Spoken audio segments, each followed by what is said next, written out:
கடல் அலை மேலே பாம்பனையில் மேலே பள்ளி கொண்டாய் ரங்கநாதா.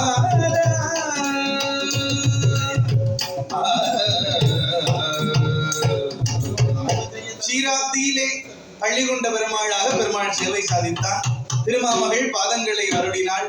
இந்த நேரம் பார்த்து பிருகு முனிவர் அங்கே சென்றார். பெருமாளும் அவரை பார்க்காதது போல் சைலம் வந்தது கோபம். இந்த இருமூர்த்திகளும் அவமானப்படுத்தினார்கள். நீரும் அப்படி இருக்கிறீரே அப்படி என்று சொல்லி பெருமாளுடைய திருமார்பிலே ஒரு உதை போனவர்களே.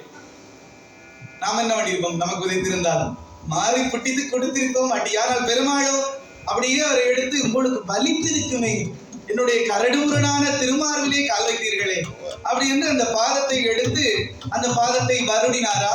வருடியவுடன் ஆணவ நேத்திரத்தையும் அளித்தார் பகவான்.